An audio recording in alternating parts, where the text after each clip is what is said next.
Bismillahirrahmanirrahim. Assalamualaikum warahmatullahi wabarakatuh.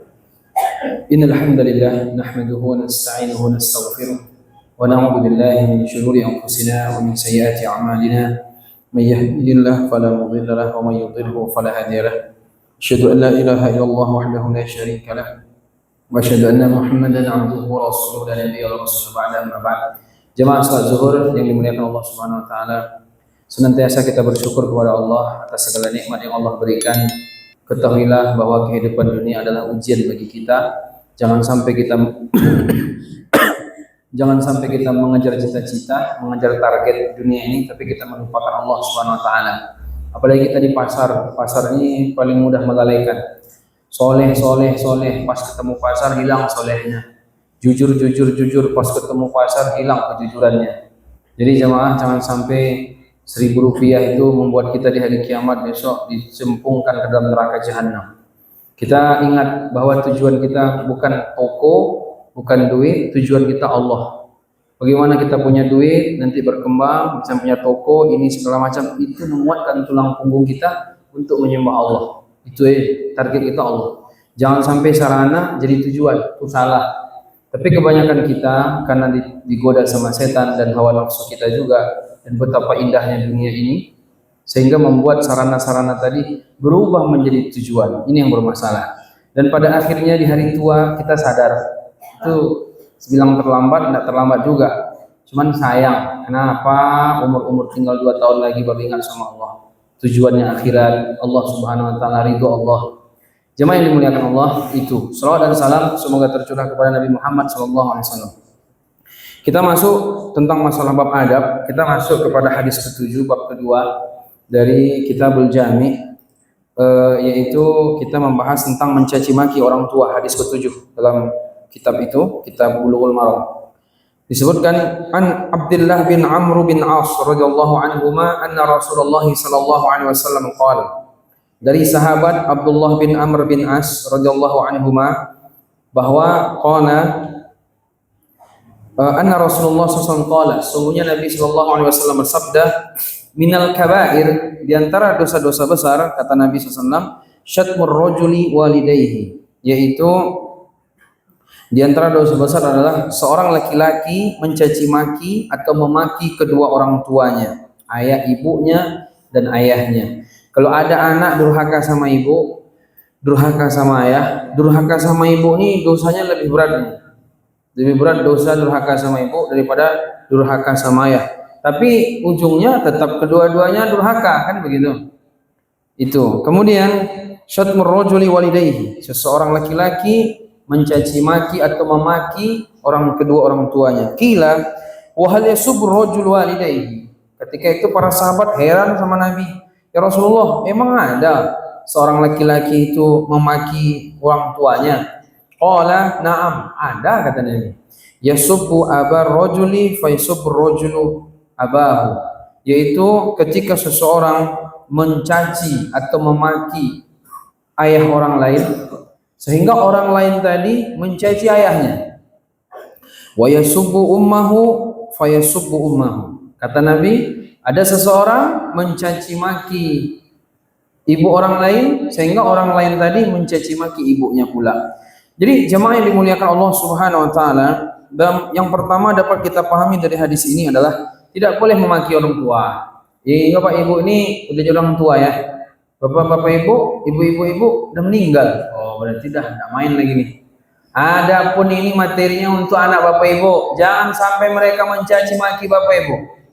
Kasih tahu sama mereka, di antara dosa-dosa besar adalah seorang anak memaki, mencaci maki ibu ayahnya. Makanya dalam Quran Allah katakan fala taqul lahuma uffin, jangan katakan kepada orang tua. Fala taqul lahuma uffin wala tanharhuma, jangan memaki keduanya. Wasahibhum wa qul lahuma qawlan karima, katakan perkataan yang indah, perkataan yang baik kepada orang tua. Ini banyak orang tua sudah tua tinggal sama kita. Ini rawan ini.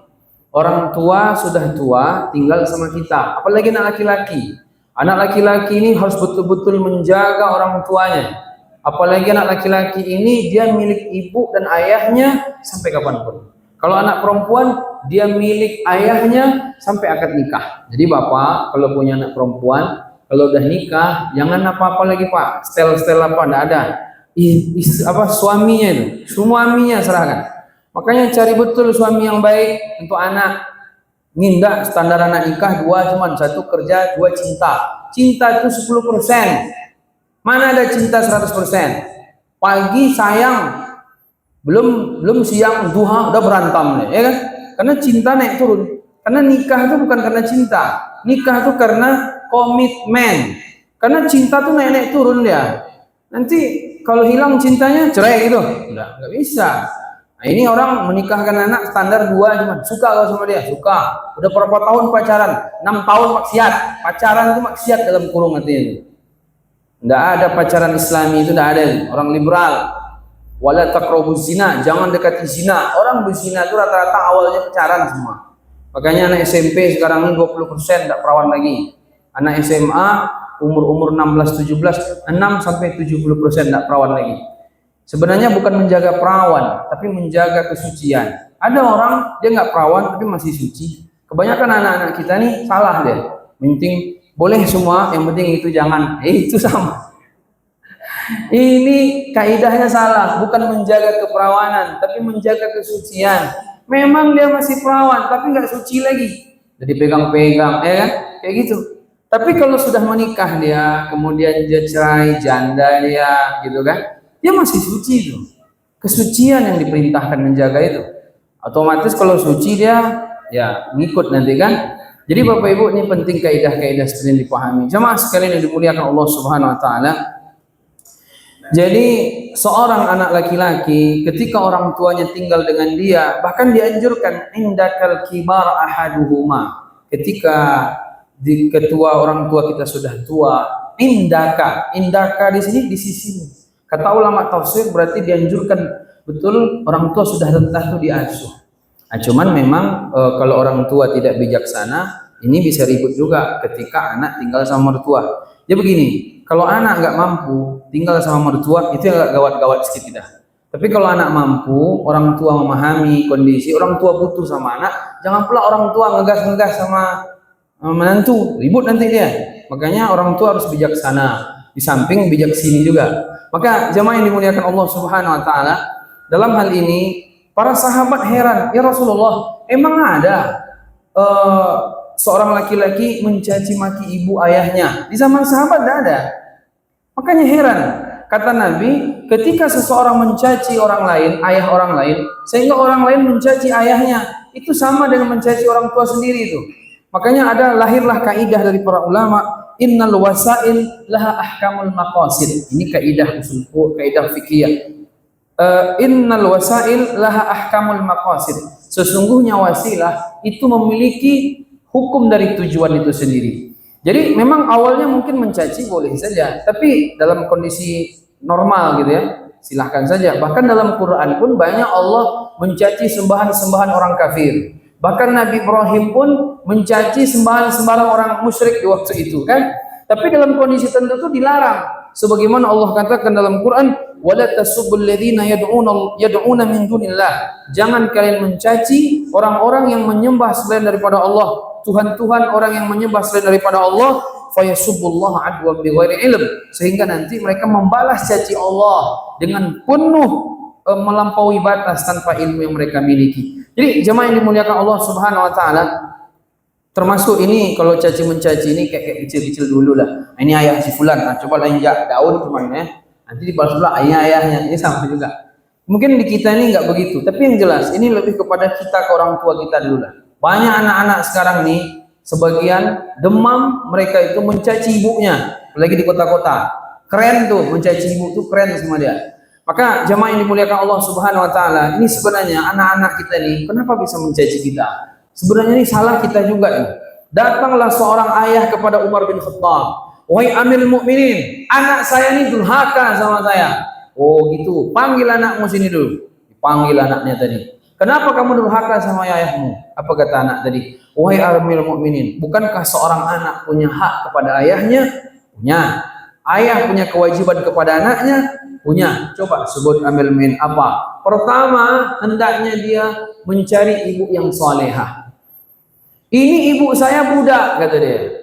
Majusi pula lagi. Yang kedua, dia harus ngasih nama yang baik.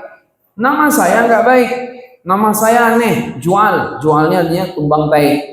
Makanya Bapak Ibu ngasih nama anak dan macam-macam. Ini ngasih nama anak nanti apa biasanya nih? Hah?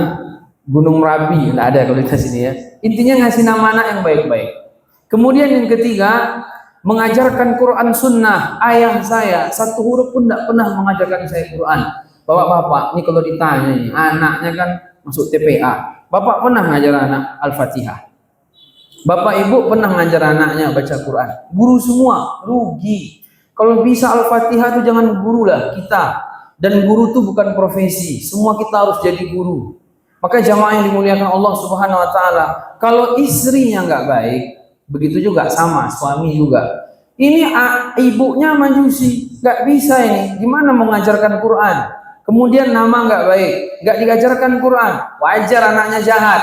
Akhirnya ketika itu kata Umar bin Khattab, ya udahlah pulang kalian sana, mau durhaka terserah. Ayahnya lebih dulu durhaka sama anaknya, sehingga anaknya pas besar nyusul ngikuti ayahnya yang durhaka sama dia pun membalas durhaka kepada orang tuanya. Jadi durhaka anak di waktu besar itu berawal durhakanya orang tua kepada anak di waktu kecil.